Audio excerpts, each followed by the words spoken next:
Video देखें फिर बात कर। अब्बा जी तो चल बसे, अब आगे का क्या सोचा है भाईजान? बस मैं वापस गांव ही जाऊंगा भाई, यहाँ शहर में रहकर क्या करना है। मैंने रहने या जाने की बात नहीं की, अब्बा जो प्रॉपर्टी छोड़ कर गए उसकी तकसीम की बात कर रहा हूँ। भाई ये मौका है ये बात करने का, अब्बा जी की कब्र पे बैठे हैं हम। मैं जानता हूँ कि ये मौका नहीं है, लेकिन भाईजान आप बीवी बच्चों वाले हैं, कल को मेरी भी शादी होनी है। फैसले वक्ती हो जाए तो बात के मसलों से बेहतर है, समझे मेरी बात को? ठीक है भाई, जैसे तुझे बेहतर लगे। तू छोटा भाई है मेरा, अब मैं तुझे क्या कहूँ। जी मैं पटवारी से राब्ता करके उससे प्रॉपर्टी की सारी तफसील लेता हूँ, फिर बताता हूँ आपको।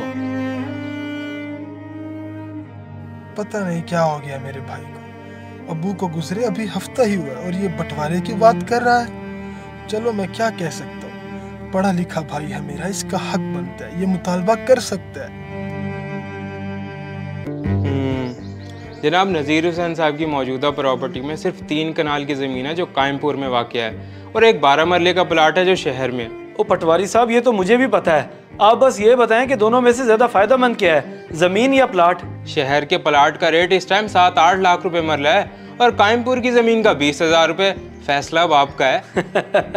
इशारा दे भी रहे और कह रहे हैं कि फैसला आपका है। ज़ाहिरी बात है मैं तो अब शहर का प्लाट ही रखूंगा। लेकिन क्या आपका बड़ा भाई मान जाएगा आपके इस फैसले को? ओ वो तो 100% मान जाएगा, इतना पढ़ा लिखा नहीं है वो, शुरू से गांव में ही रहा है। 3 कनाल का रकबा सुनते ही उसकी आंखें खुल जाएंगी। बस ठीक है, फिर मैं कागजात तैयार करता हूँ, आप उनको शाम तक ले आएं, बाकी मेरा काम है।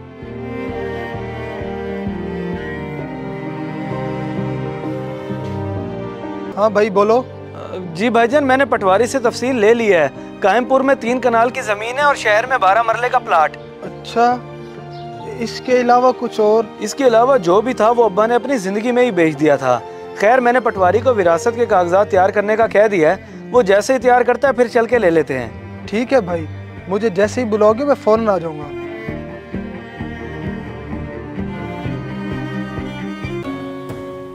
विरासत और आपके छोटे भाई के मुताबिक 3 कनाल की ज़मीन आपकी और शहर का 12 मरले का प्लाट आपका होगा। भाई कायमपुर वाली 3 कनाल की ज़मीन मेरे नाम करवा दी और खुद सिर्फ 12 मरले का प्लाट रख लिया तूने, ऐसा क्यों? भाई आप बीवी बच्चों वाले हैं, गाँव में रहते हैं, इतनी ज़मीन कल को आपके काम आ जाएगी।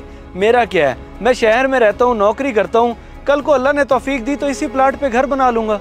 लेकिन भाई तेरे साथ कोई नाइंसाफी ना हो रही हो, इस चीज़ से डर रहा हूँ मैं। अरे नहीं नहीं भाईजान, ये जो तकसीम भी हुई है इसमें पूरी रजामंदी है मेरी, ऐसा ना सोचें आप। अगर अभी भी आप लोग कोई रद्दोबदल करवाना चाहते हैं तो मैं हाजिर हूँ। मुझे तो कोई एतराज़ नहीं है, भाईजान से पूछें आप। अगर तुझे कोई एतराज़ नहीं है तो मुझे क्या होना। ठीक है पटवारी साहब। ठीक है भाईजान, आप चले घर, मैं इसकी कॉपियाँ करवा कर आता हूँ।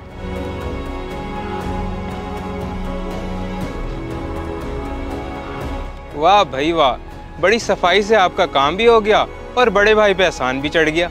बेशक वो ज़मीन 3 कनाल है, लेकिन मैंने पता करवा लिया है, उस ज़मीन का रेट कभी नहीं बढ़ना, हमेशा 10-20 हज़ार रुपये मरला ही रहना है। जी जी बिल्कुल सही कह रहे हैं आप। ठीक है सर, ठीक है sir, thank you so much, अल्लाह हाफिज़। नहीं सर, सिटी में हमें कहीं भी फैक्ट्री लगाने की परमिशन नहीं मिल रही। इसका मतलब है यहाँ शहर में प्रॉपर्टी परचेज करना फजूल है। जी सर, थोड़ा साइड एरिया टारगेट करना पड़ेगा जो सिटी से ज़्यादा दूर भी ना हो, ताकि कल को प्रोडक्ट की सप्लाई इजी रहे। बिल्कुल सही कह रहे हो तुम।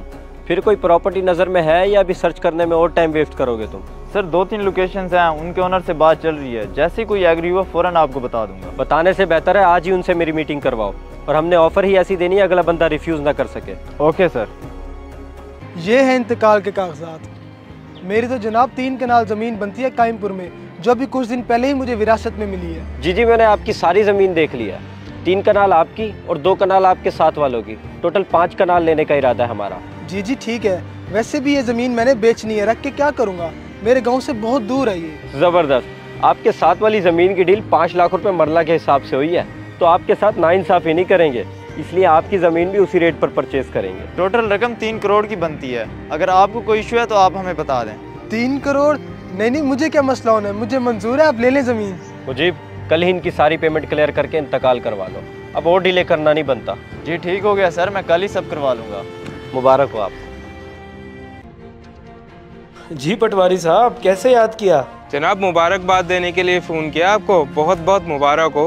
अरे पटवारी साहब, ये इतने दिनों बाद आपको दोबारा से मुबारकबाद देने की याद कैसे आ गई? खैरियत तो है?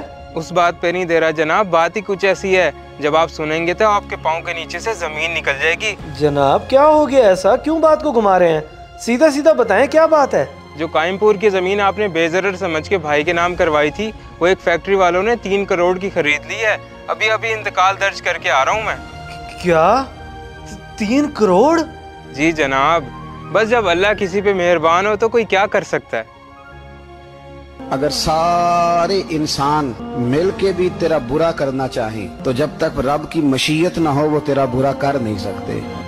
एक बात मेरी हमेशा याद रखिएगा, जो बोएंगे वही काटेंगे, और किसी के लिए गड्ढा खोदेंगे तो इंशाअल्लाह ताला खुद ही उसमें गिरेंगे। जज़ाकल्लाह।